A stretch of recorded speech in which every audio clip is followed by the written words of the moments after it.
What's up, guys? My name's Eldon. Welcome back to another art video. In today's art video, I am going to be giving you tips and tricks on how to make comic pages in Paint Tool Sci.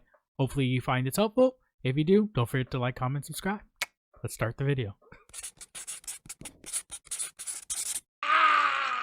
Okay, to start this off, you want to open up Paint Tool Sci, obviously, because that's going to be our platform of choice. I'm going to open up a new file. So I actually have a preset that I created for said files. It's called Comic Book Pages. So it's 6,600 by 8,400 and 600 resolution or DPI.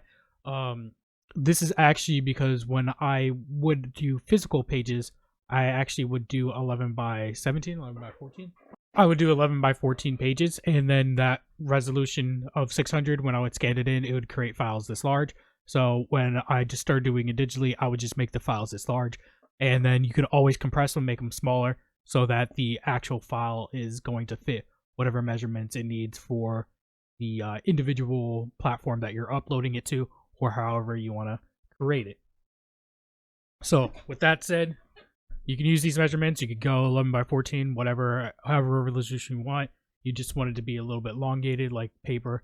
And now let's get into the tricks to actually do some of this stuff.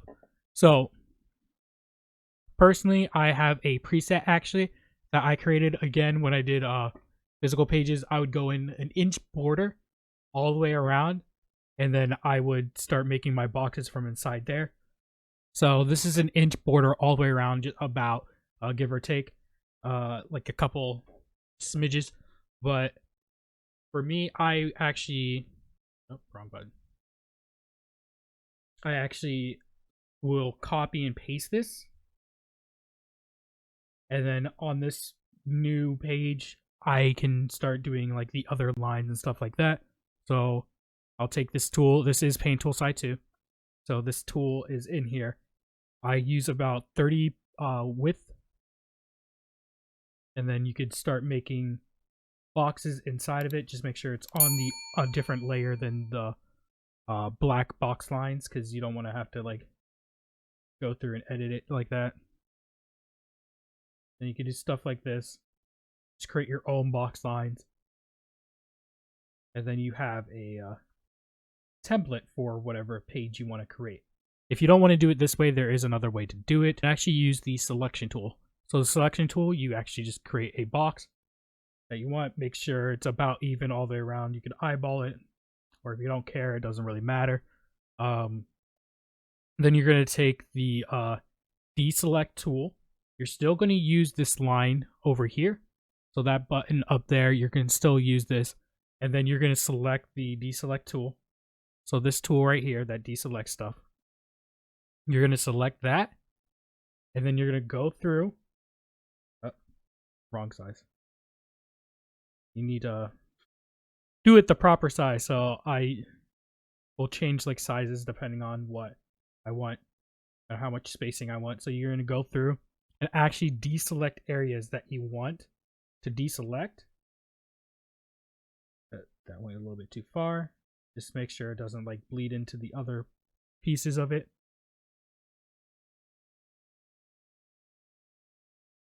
And then after that, you're just going to go to make sure that your color is black, or whatever bordering lines you want it to be. You're going to go to there, and then you're going to go to layer. You're going to go to outline. And then you're just going to outline it, and then make the outline as thick as you want. As you can see, it's creating the border for you without having to like actually draw it. You can go as thick as you want again. And like you can see, it does fill up a bit. You can do center, which makes it so that it doesn't go all the way outside like that. And then you have like comic pages. You have fresh comic pages or comic paneling. It's very simple to do it this way. I choose to not do it this way due to like these edges. They're a little bit like tapered off. I like to have like the nice pointed edges for my paneling, so that I just will actually come back and align that, then go all the way down, and then I will hit the erase button over here, So that will erase that on that layer, and then I'll get rid of that. So when I'm doing actual stuff or actual comic book work, I do it like that. This way is very, very simple. It's very, very easy to do. I actually enjoy this way more. It's just that I want to have the same consistent process for the pages that are already out for my comic at the moment, comparatively speaking to how this will look. People probably wouldn't notice it, but I would notice it, and that's all that matters. It would bother me. But for the next step, like, and this isn't even an inch all the way around. Like I said, I like having an inch all the way around, but it depends on person to person. For sketching wise, you just sketch in here after you have your comics pages laid out. You just sketch in here like you would normally do. Oh, make sure this is turned off though when you're trying to sketch. So let's say I'm gonna sketch this real quick. For your sketches, you actually want to be a little bit detailed, but not too detailed. Get the basics down. I actually struggle with this. I tend to go overboard when I'm doing my sketches, and then they pretty much are drawings, but then I still have to ink them to make them even cleaner. But yeah, you want to just get the basic shapes down, and then you're gonna go in over it the second time after you get like all the paneling done, so you know what's gonna look like what. And then you're gonna go over it with the next layer. You can lower the capacity of the previous layer that you're working on, so it's easier to see. And then you are going to go in with a little bit more detail. This way you can actually start getting some more detail in without the final line work, so you can see what it would look like after you have your basic shapes in. It just makes it so everything's a little bit more cleaner, comparatively speaking to just trying to go all in at once. And if you already have the pages down, like the like where the location and stuff is going to be, then you will have an easier time visualizing and actually creating the drawing that you want to create. So let me do that real quick.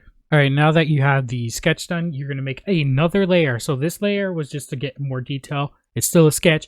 You don't want to go overboard. You don't want to do too much. But then you're going to go to another layer. This is going to be your inking layer. I usually will actually put the sketches down into a folder to compress it and then shift it down so you can... Actually, I'll just show you. So usually do this, put them into a folder, close the folder, and then lower the opacity, and then I start doing the inking layer. And then the inking layer is a different layer from all the sketch layers, obviously. And then you start actually inking the final piece. So let me do that real quick, and I'll be right back.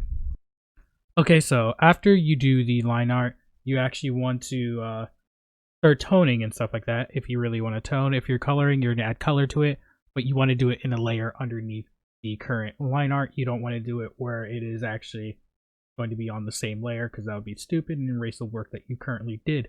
If you notice, I actually put the hair on a different layer just so it's easier for me to maneuver it, and then I actually edited the eyes and shifted them down a bit because they're on a different layer. It made it easier to do that instead of having to redraw the entire layer over again. So layers are your best friend when it's coming to these comic book art.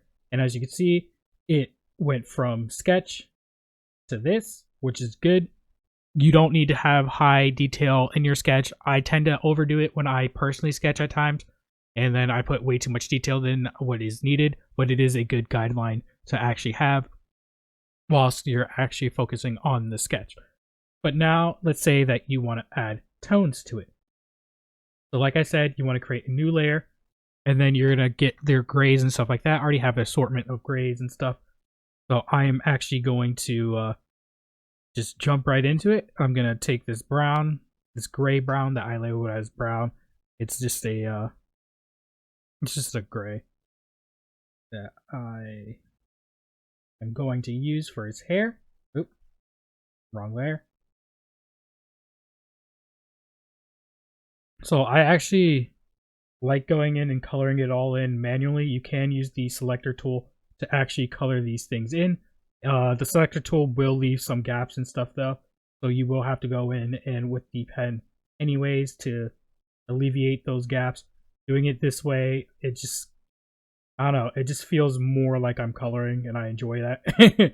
Even though it does take a little bit more time, but it does get into the nooks and crannies, unlike sometimes when you are, using the selector tool to actually color this in. So after I color it in with this gray, I will be right back. Now the hair's all colored in and everything. I'm actually going to shift this mouth down a little bit. I made it a little bit too high up. Just select and shift it down. There we go. But now I'm going to get into like the tone. So as you see, I just colored it gray. There's no actual toning done into this work. So for his hair, I'm going to go select. So you have layer effects. If you don't have these tonal things, you could actually just import them into the folder. Correspondingly, there's a tutorial up on YouTube on how to do that. So you're actually going to go scroll down so you find the tone that you like. I like using stripe 2 when I'm using like this type of hair. And then it actually will change. Ooh, I didn't on the wrong layer. It'll actually change to make it look a little bit more brighter, but it'll have like the tonal effect too. So like that. So if I undo it, you can see like it shifts ever so slightly, but this will give it that line effect. And then for like the eyes and stuff, if I am doing the grayed out eyes, then I'll just select a grade that I want to use and color it in. I won't use any tonal effect. I will just actually just color it in.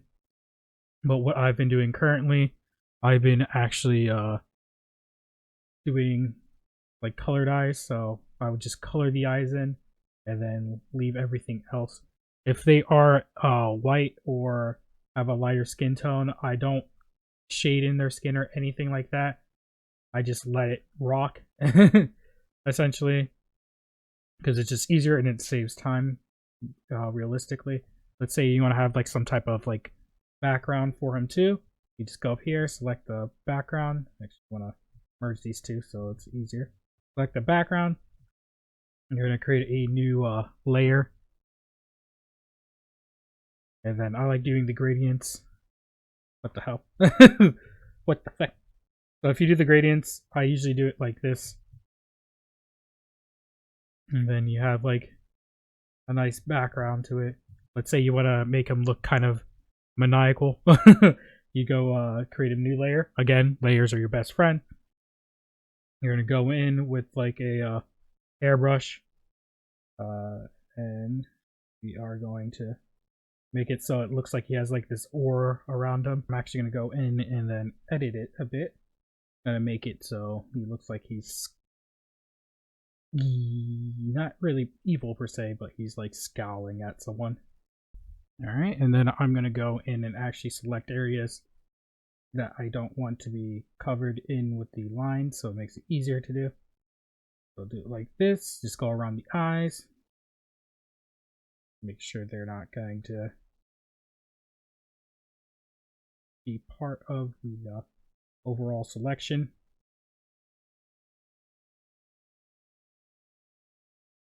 Select the areas that you want to select. That will make it easier for you to do this. Then just go in with the tool. Now I'm gonna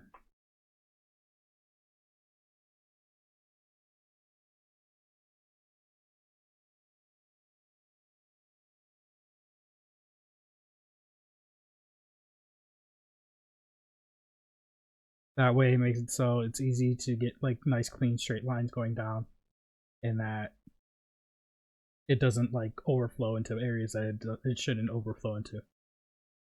So now it looks like he's like menacingly kind of looking at someone. Let me edit this a bit more. All right. So now let's say that you want to add a speech bubble.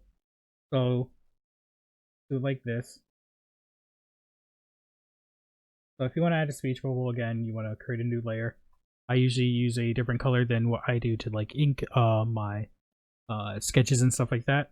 So I use this just to show that it is a speech bubble. I'll use this color, and I won't use this color for like anything else other than text and speech bubbles. So you add speech bubble. You want to say something.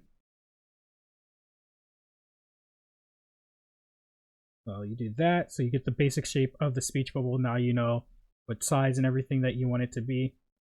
And then you're actually going to go in, create another layer Who would have guessed? You're going to use the ruler tool. So up here, you have the ruler tool. I actually have a hotkey on my stream deck. So that pulls up the ruler tool. And then you actually want to use the ellipse. And then, let me reset that ellipse. Then you're going to hit Alt and Shift. I have a hotkey for it, so it's easier to do. And then you're going to want to drag it to the area that you want. And then you're actually just going to simply go around and make a circle. It's that simple with the ellipse tool in Paint Tool Slide 2. Again, Paint Tool Slide 1 had it, but I think they had it, or did they have it? Well, whatever. Paint Tool Slide 2 is what we're working with, so that's what we're going to do. Then you're going to make another layer that's going to be right below this layer.